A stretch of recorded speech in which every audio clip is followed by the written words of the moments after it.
소개받은 조배준이라고 합니다. 예. 저는 하만조 씨는 아니고요. 창경조입니다. 예. 이렇게 뜻깊은 50주년 연초 학술 행사 자리에 예, 발표 기회를 주셔서 감사드리고요. 예, 영광스럽게 생각하고 있습니다.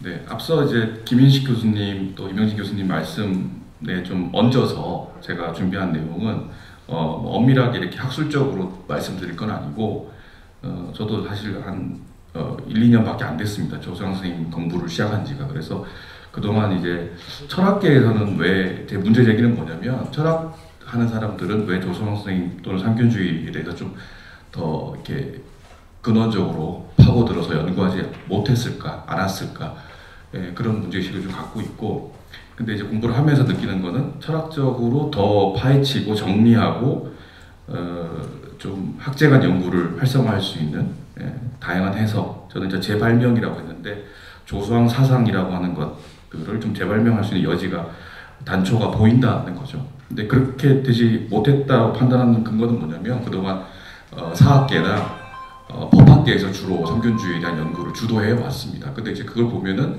삼균주의는 교과서적으로 정형화되어 있는 이론처럼 보이는데 철학자들이 보기에는 전혀 체계화된 이론이라고 보기는 어렵거든요. 그럼 이게 어떻게 만들어졌는가? 아까 말씀하신 것처럼 정말 독창적이고 자생적인 방식이고, 그게 이제 우리 대한민국 헌법에도 민주공화국이라고 하는 아주 특별한 용어로 화살처럼 각인되어 있는데, 그 근원을 파헤치려면은 지금 나와 있는 2021년에 복간된 문집 수준에서는 불가능하고, 아직 미공개된 자료라든가 아니면은 그 사학계에서 조수왕 선생님이 쓴 거로 추정되는 문헌들, 뭐 그런 것들을 체계적으로 연구했을 때 삼균주의가 1920년대 후반에서 30년대 초반에 어떻게 구성되었고, 더 근원적으로는 1900년대 초반 일본 유학 시절부터 조수왕 선생님은 어떤 문제의식을 갖고 있었길래 이런 생각을 구체화할 수 있었을까, 그런 해명이 가능하다는 거죠. 그러니까 너무 정형화된 해석을 탈피해야지. 지금 여기 보면은 젊은 친구들이 별로 없잖아요. 신진 연구자들을 많이 유입하고 또 대중적으로 호소를 하려면은 새로운 접근이 필요하다. 그런 점에서 철학하는 사람들의 새로운 연구가 일종의 활력소가 될 수 있지 않을까. 이게 이제 제 오늘 발표의 요지라고 할 수 있겠습니다. 구체적으로 조금씩 제가 발췌하면서 말씀드리도록 하겠습니다. 아까 말씀드린 그 민주공화국이라고 하는 게 우리는 익숙하지만 다른 어느 나라 헌법 조항에도 정체성에도 각인되어 있지 않은 문구입니다. 민주공화국의 그 자랑스러운 전통이 대한민국을 지켜왔는데 작년 이제 12.3 계엄령 사태 이후로 그 근간이 흔들리고 있는, 말 그대로 공화국의 위기를 지금 지나고 있습니다. 그래서 더 의미가 각별하지 않나라는 생각이 들고요.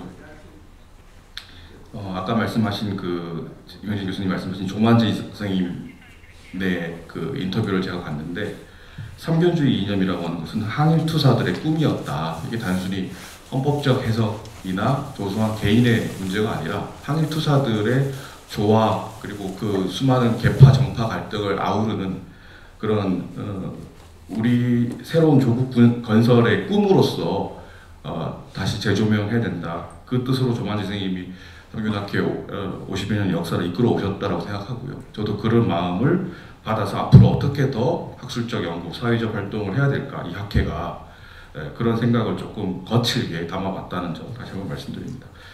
그래서 저는 이제 제목이 조금 131쪽 보시면 삼균학회가 2개 있었냐, 이건 아닌데 1975년부터 시작된, 오늘로 이제 올해로 50주년 된 학회뿐만 아니라 그 이전에 아까 삼균주의 학생동맹, 삼균주의 청년동맹 같은 조만재 선생님이 활동하셨던 이런 동맹 또는 해방 이전에 조수왕 선생님이 주도하셨던 그런 활동들이 사실은 오늘날의 삼균 활동의 이 전신 역할을 하고 있었다는 거죠. 그래서 저는 그걸 역사적 삼균학회라고 봐야 된다.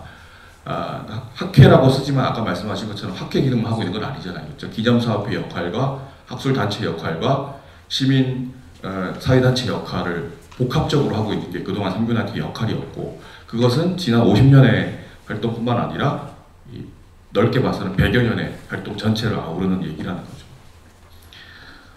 그래서 사실은 50주년을 기념하는 것도 있지만 학자에 따라 다르지만 1928년을 삼균주의가 처음으로 등장한 해로 보시는 역사들도 계시죠. 그러면 3년 뒤면 100년이 됩니다. 삼균주의가 정식화된 지가 100년이 되는 거죠. 그러면 삼균학회라는 것도 50년이 아니라 100년에 가까운 지난한 학술운동이자 사회운동이자 정치운동으로 볼 수 있다는 거죠.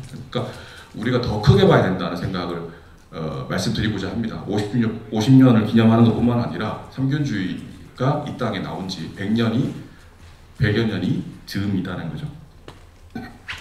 그래서 저는 1975년에 창립된 것으로도 표면적으로 볼 수 있지만 이면적으로는 재건되었다. 그 이승만, 박정희 독재 정권의 그 과정 중에서 조성 선생의 납북 이후에 그 뜻이 흩어지고 있다가 75년 개천절날 재건되었다. 그렇게 저는 보는 것이 어떨까 제안을 드리고요. 좀 속도를 내서 말씀드리면, 그래서 철학적으로 본다는 게 꼭 조수왕 선생님을 철학자로 대우하겠다는 뜻이 아니고요. 철학과 사상적 측면을 보다 체계화시켜서 이론적으로 접근할 필요가 있다. 그리고 그것이 이제 시대적 전략, 어떤 1930년대의 시대적 문제가 달랐고 지금도 다르잖아요. 그래서 이제 삼균주의라고 하는 것은 일종의 보편성을 가진 시대 전략, 시대 정신으로서 우리가 새롭게 해석해낼 수 있는 여지가 있다. 그게 이제 아까 제가 뒤에서 말씀드릴 삼균주의의 현대적 재해석 또는 역사적 맥락화라는 거죠. 그러니까 화석화된 형태로 계속 그걸 반복하면 젊은 사람들은 점점 더 안 올 겁니다. 요즘 시대의 언어로, 요즘 시대의 문제에 대응하는 방식으로 삼균주의를 끊임없이 재해석해야 된다는 거죠. 근데 그것은 헌법학계나 역사학계보다는 철학계에서 훨씬 더 활력을 가질 수 있는 요소들이 많이 있다는 점을 제가 뒤에서 말씀드리려고 합니다.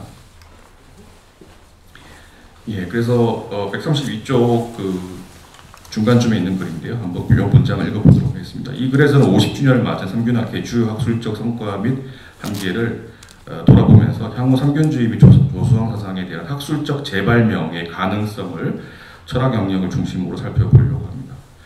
여기서 재발명이라고 하는 것은 좀 수사적인 의미뿐만 아니라 선언문 중심으로 이제 삼균주의가 연구되어 왔고 해석되어 왔는데, 선언문 외의 텍스트를 포함한 뭐 잡문이나 메모나 아니면 조상 선생님이 직접 그 기명으로 쓰지 않은 글, 그런 것까지 다 포함해서 포괄적인 문헌 분석, 그 다음에 관점의 다양성, 그 다음에 이론의 체계화, 이런 과정이 사실은 철학자들의 전매 특허죠.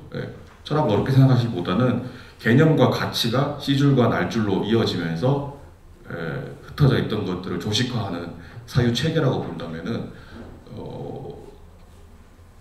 한편으로는 이해가 돼요. 왜 철학자들이 조선왕에 그렇게 뛰어들어서 접근하지 못했을까? 저도 그렇게 하고 있지는 못하지만 조금 더 문헌적으로, 조금 더 이론적으로 해명될 여지가 많다라고 생각합니다. 그래서 133쪽으로 넘어가서요. 그래서 학술적 성과를 보자면 철저히 한국적 맥락으로 재구성된 사상이라고 볼 수가 있습니다. 세계사적 보편성과 한국적 고유성이라는 양면성을 동시에 갖고 있다. 이게 이제 제가 지금까지 공부하면서 느낀 소왕사상의 특질적인 점이고요. 그래서 몇 가지 좀 방향성에 대해서 2장에서는 제가 제시를 하고 있습니다. 글은 거친데 제가 좀 정돈해서 말씀드리자면은 사상적 기여에서 학문적 현대화로라고 하는 133쪽의 말은 뭐냐면, 이게 회고나 아까 말씀드린 어떤 화석화된 어떤 반복이라고 할까요? 그런 것들보다는 현재적 적실성이나 시대적 타당성을 계속 학문적으로 풀어내는 그런 과정들에 집중해야 된다. 이제 아까 말씀드린 것처럼 이 45년 만에 계엄령을 빙자한 내란 선포가 있었고, 그 1년의 사태가 오히려 우리에게 지금 민주주의라고 하는 것, 그 다음에 다시 민주화라고 하는 것이 어떻게 우리가 재발명을 해야 되는가, 그래서 헌법에 들어있다라고 하는 말을 반복할 게 아니라 삼균주의로 돌아가서 다시 우리의 한국의 민주주의를 재발명해야 되는 시대적 과제가 있지 않은가 그런 생각을 하고 있습니다. 두 번째로는 134쪽 가서 대중교육 사업이 조금 최근에는 빈약하고 국회 중심, 정치권, 광복회 중심으로 흘러온 걸로 알고 있는데 보다 시민사회로 뛰어들어서 현재적 시민성을 키우는, 그래서 생물학적인 나이만 젊은 게 아니라 이 모두가 시민사회로 뛰어드는 모드로 바뀌어야 된다는 거죠. 왜 그러냐면 삼균주의라는 것 자체가 인텔리주의에 의존한 게 아니라 철저하게 대중과 함께하는 이념이었고 운동이었다는 거죠. 더 낮고 열린 자세로 기존의 협력관계를 안주할 것이 아니라 벗어나서 현재성을 증명할 수 있는 다양한 시민사회와 접목할 수 있는 그런 활동들을 펼쳐나가야 되겠다. 예를 들면 사회문화 콘텐츠나 유튜브나 고루한 방식으로 삼균주의를 소개할 게 아니라 삼균주의가 어떻게 우리의 일상과 사회와 법과 제도와 우리의 의식과 가치관에 함께하고 있는지를 보여줘야 된다는 거죠.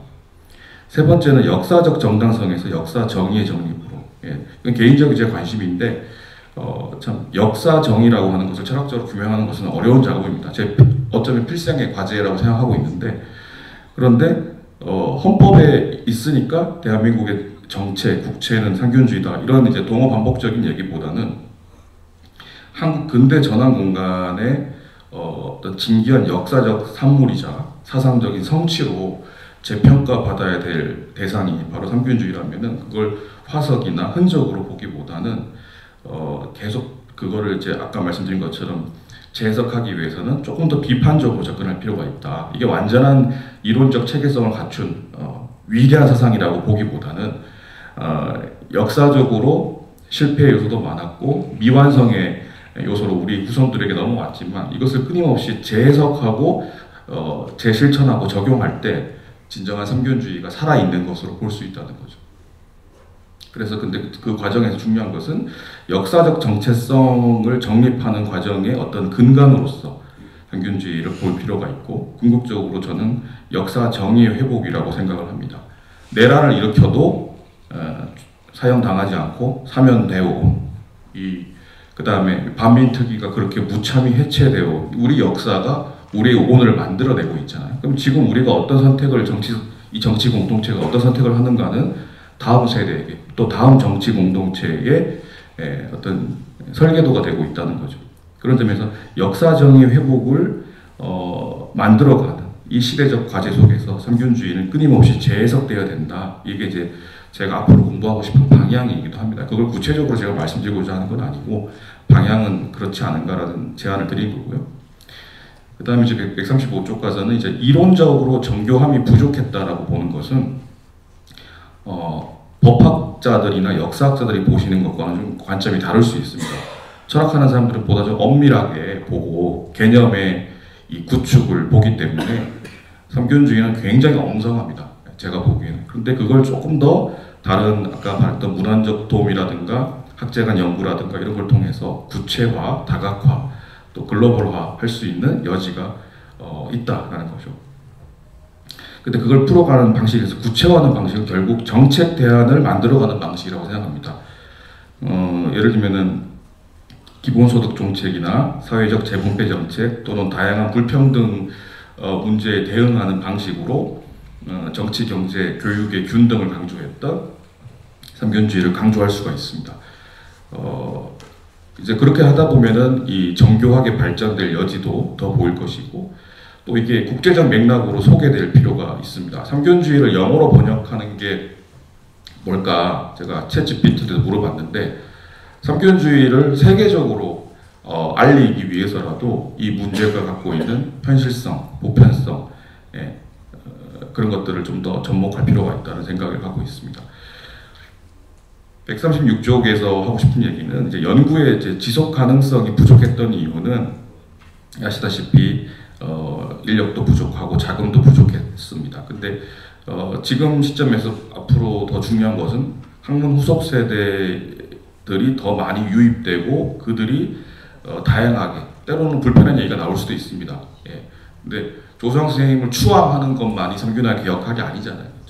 이걸 현재화하는 게 목표라면은 비판적인 연구도 허용하고 상호 토론도 더욱 활발하게 만들 수 있는 그런 틀거리, 학술대의 틀거리도 필요하지 않은가. 이 국회 도서관 강당이 정말 권위가 있고 멋있습니다만은 이렇게 열려 있다는 느낌을 오늘 좀 못 받았거든요. 그래서 조금 더 그런 느낌으로 기획되면 어떨까 그런 생각을 갖고 있습니다. 그래서 대중적 공감대를 얻기 위해서도 있고, 그 다음에 후속 세대를 더 활성화하기 위해서도 신진학자들을 유입하고, 그래서 체계화된 인력과 조직의 방법을 만들고 새로운 아이디어를 모으기 위해서라도 새로운 세대와의 소통을 학회 지속 가능성을 위한 중요한 요인으로 좀 고려해 주시기를 부탁드리는 바입니다. 연구 기반의 강화라고 하는 것은 어떤 저명한 학자들을 불러 모으는 것뿐만 아니라 다음 세대를 준비하는 과정 속에서 더 중요한 어떤 가치를 가진다고 생각합니다. 명망의 유지, 학회의 명망의 어떤 권위의 유지보다는 어떻게 더 국내 학술단체와 협력하고 연구 네트워크를 확장할 수 있을까? 이런 점에서 시민 친화적 교육 콘텐츠 개발, 또 디지털 홍보, 플랫폼 활동 이런 것들도 좀 더 고려할 필요가 있겠다는 생각을 갖고 있고요. 이처럼 아까 말씀드린 역사적 삼균학회와 올해 50년이 된 이 삼균학회의 역사적 배경이나 구성은 다릅니다. 그런데 지난 100여 년 동안 이렇게 삼균주의는 지난한 질곡의 한국 현대사, 이 격동의 역사를 관통해 오면서 끊임없이 시대적 사명감을 갖고 있었고 그걸 펼쳐왔습니다. 그래서 왜 그 정신을 현실화하기 위한 조직적 활동이 지속되어야 하는가? 이게 삼균학회의 사명과도 연결되겠죠. 그래서 철학적 심화, 학술적 체계와 지속적 연구 활동을 위한 다양한 인프라 확보, 네트워크 조직 이런 것들이 조수왕 사상과 삼균학회의 유산을 현대적으로 계승하고 발전시킬 중요한 토대라고 볼 수가 있을 것 같습니다.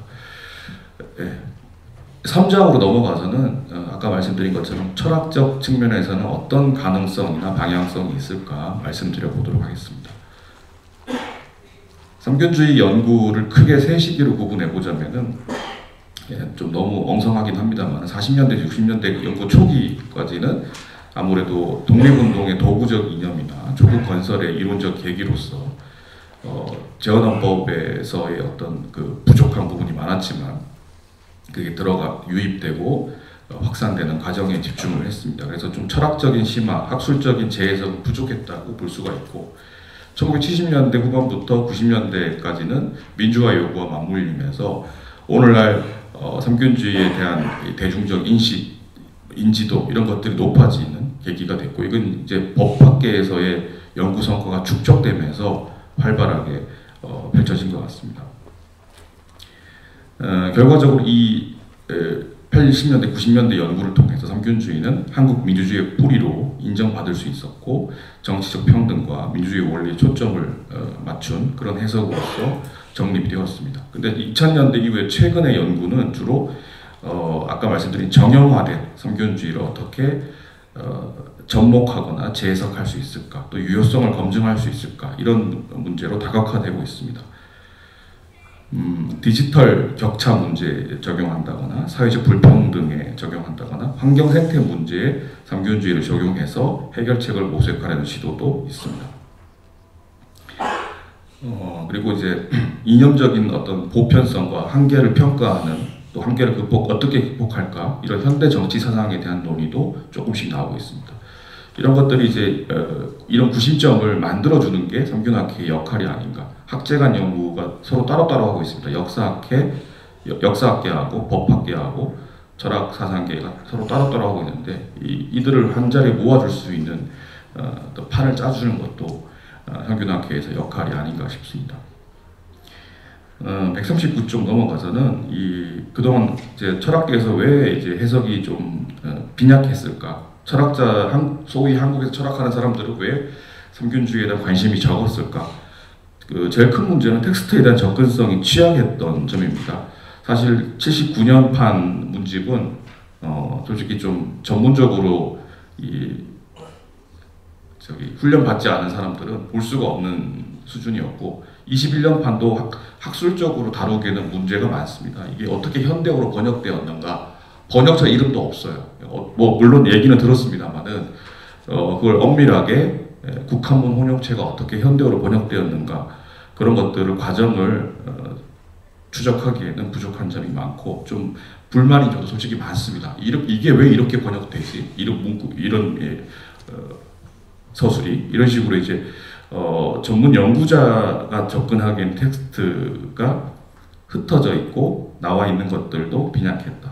그 다음에 조수왕 선생님의 투쟁에 거친 거친 삶 자체가 체계적으로 이론화를 하기에는 힘든 환경이셨습니다. 그리고 법학에 기반을 둔 분이기 때문에 철학자들이 보기에는 체계화된 서술을 하기에는 여러 가지 좀 어려운 점도 있었습니다. 그래서 그 이론적 자원이 체계성을 부각하기에는 좀 연계성이 약했다. 이런 점에서 철학자들의 구미를 당기기에는 부족했던 거죠. 근데 그 흩어져 있던 것들을 다시 재구성하는 것도 철학하는 사람들의 역할이 아닌가 생각하고요. 그래서 이제 조수왕 선집의 2021년 재발간으로 기본 텍스트에 대한 접근이 개선되었지만은 사실 제가 오늘 발표하게 된 계기도 여기 이시영 선생님께 이 책을 구할 수가 없다. 전국 대학 도서관에 몇 개 없어요. 비매품으로 발간되었는데 롯데재단에서 지원을 받아서 잠깐 풀리고 나서 이게 구할 수가 없다 보니까 연락을 드려서 이제 저희가 스캔을 다시 뜨고 그렇게 했는데 이 기본 자료도 이렇게 되니까 지금 나와 있는 소왕집, 유방집은 별로 학술적으로 구미가 당기지 않고요. 그래서 참 이 텍스트 전집, 이제 선집에서 문집, 전집으로 가야 되는데 그 과정이 여기서 중요한 어떤 바탕이 될 거라고 생각하고요. 그래서 이제 이 선언문을 중심으로 한 제도적, 법적 결과물에 치중하다 보니까 아무래도 법학계 주도의 연구 성과에 치중되어 있었다라고 볼 수가 있겠습니다. 그래서 이제 좀 더 구체적으로 보자면은 한국 분야로 보자면 이제 동양 철학, 서양 철학만 있는 게 아니라 세부 이제 주제 전공에 보면은 한국 현대 철학적 관심, 저도 부전공은 그쪽인데 한국 현대 철학의 동시대 다른 활동가, 운동가, 사상가, 철학자들의 문제의식과 비교를 한다거나 그 다음에 한중일 삼민주의와 비교를 하는 건 익숙하실 텐데 과연 삼민주의 아류가 아니라 삼민주의 독특성이 뭔가 또 아시다시피 이제 종교적 어떤 그런 문제의식이 굉장히 강한 분이었습니다. 육성교를 비롯해서 굉장히 이분이 잘못 보면은 무슨 이 사이비 종교 교주 활동을 젊은 20대 때 한 것처럼 보일 만큼 얄팍하게 보면요. 근데 그 정도로 이게 다양한 스펙트럼을 갖고 있는 분이기 때문에 그 삼균주의 이전의 사상적 스펙트럼을 보기 위해서라도 한국 현대철학적인 문제의식이 필요하다는 거죠. 왜냐하면 민본주의, 유교 사상, 서양 민주주의 이론 이런 것들이 결합되어 있습니다. 근데 이 결합이 어떻게 되어 있냐? 지금은 대충 얼버무려 놨는데 이 결합의 과정을 구체적으로 밝히는 것 이게 또 한국 현대철학 분야에서 연구가 필요한 부분이 아닌가 생각합니다. 동화와 수용, 충돌과 이화, 융합 이런 것들 참 이 품이 넓으시다 보니 아까 품체만 좋으신 게 아니라 사상적 품이 넓은 분이다 보니까 다 집어넣어서 그 안에서 회통, 통섭적인 어떤 사상들을 끄집어내서 그것을 이제 엑기스를 이제 삼균주의를 만든 것이기 때문에 융합, 변형, 그리고 독창성, 보편성 이 과정들을 좀 해명하는 것이 필요하지 않을까 생각합니다. 그리고 이따가 이제 토론하시는 김정철 선생님이 말씀하시는데 지금 여기 앞에 예시로 들어가 있는 그 그림들도 있고 거기도 오류가 많습니다. 지금 잘 모르시고 계속 여기 쓰고 계신데 이 번역 같은 것들도 김정철 선생님이 뒤에서 말씀하신다고 그러더라고요. 그러니까 전통 동양 철학 하신 분이 보기에는 조수왕 사상의 특이성을 밝혀낼 부분 또는 해석에 좀 오류를 바로잡을 부분 그런 것들도 철학자들이 기여해야 할 부분이 아닌가 싶습니다. 그 다음에 사회 정치 철학 영역에서는 아무래도 현대적인 논의가 많다 보니까 이제 20세기 중반에 식민지 항일 운동의 과정에서 나온 어떤 역사적인 산물로서의 삼균주의뿐만 아니라 21세기에도 여전히 유효한, 그리고 서양 철학자들에게도 소개해도 가공해서 소개해도 될 만한 그런 삼교주의로 해석하기 위해서도 다양한 접목들이 필요하다라고 생각합니다. 그래서 제가 이제 최근에 1월 30일자라고 이제 게재한 논문은 그 적자고라고 하는 문건이 있는데요. 아까 잠깐 언급해 주셨던 그 1919년 사회당, 파리에서의 사회당 활동의 기관지, 되게 조잡한 기관지로 나왔는데, 여기 실린 글들이 정돈은 안 돼 있습니다만은 20대 후반의 청년 조소왕이 얼마나 열정적인 사람이었나, 그 다음에 얼마나 그 종교적 사유, 그 다음에 대중들을 설득하고 규합하려고 하는 운동가적 성격, 그 다음에 문필가적 성격이 강한 분이었나, 그게 얼마나 이제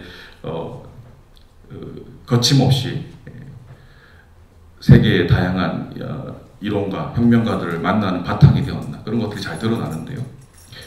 그래서 그거를 이제 저는 어떤 관점에서 좀 해석을 했냐면은 삼견주의를 구성해온 또 조소왕 사상의 어떤 특질이라고 할까요? 그게 이제 변형이라는 거죠. 아까 이명진 교수님은 조화와 화합이라고 말씀하셨는데, 저는 이제 서로 이질적인 것들을 규합해서 변형하는 과정, 화이부동이라고 될 것 같은데요. 트랜스포메이션 만드는 과정. 그래서 무엇이든 조상 선생님의 세계관 안에 들어오면 당대의 문제의식을 위한 이론적 자원으로 재편되고, 그 안에서 서로 유사한 점들이 새로운 공통성으로 창출이 되고, 이런 과정들을 볼 수가 있습니다. 그래서 이게 사회주의 인식, 그래서 아까 독재 정권 시대에 빨갱이 조소왕으로서 그렇게 핍박받기도 했지만 1920년대 초반에 사회주의를 페이퍼 정당이지만 표방했던 이 당시의 사회주의 인식은 전혀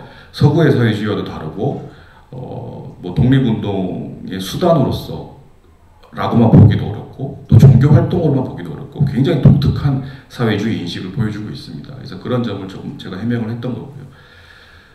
이처럼 삼견주의를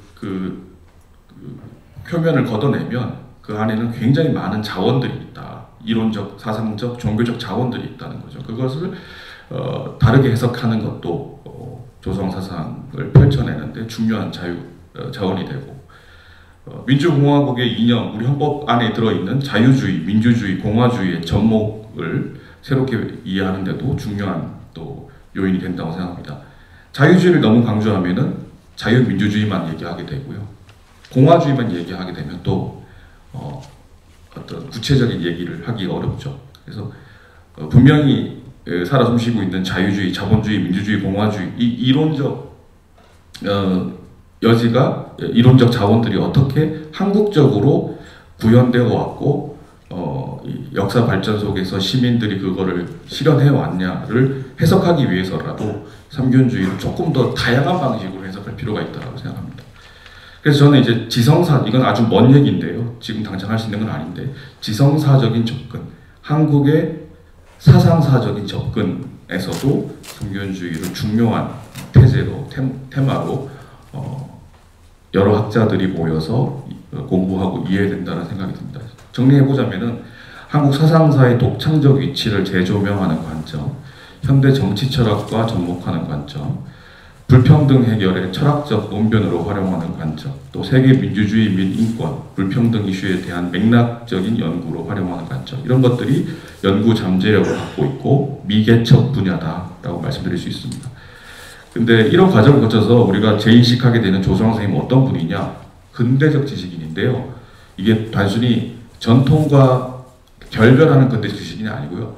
전통과 한쪽에는 뻗어 있으면서도, 한쪽에는 서구 사상과도 뻗어 있으면서도 그러면서도 뭔가 아까 말씀드린 융합적이고 조화와 변형을 능수능란하게 하셨던, 부단히 주체성과 합리성을 추구한 융합적 지식인이었다는 거죠. 그게 이제 이 조소왕 사상의 근대성이 아닌가, 어렴풋하게나마 그렇게 말씀드려볼 수 있을 것 같습니다. 그래서 143쪽에 나가면은 이제 결론으로서 요약을 해서 이 현대적 재해석이 필요하다. 학제 간 연구와 협력을 성균학회가 많이 만들어 주시길 바란다. 그리고 대중 참여와 젊은 친구들이 호응할 수 있는 교육 컨텐츠도 강화할 필요가 있다. 이런 걸 통해서 성균주의 50년을 넘어서 100년까지 비전을 세울 수 있지 않을까.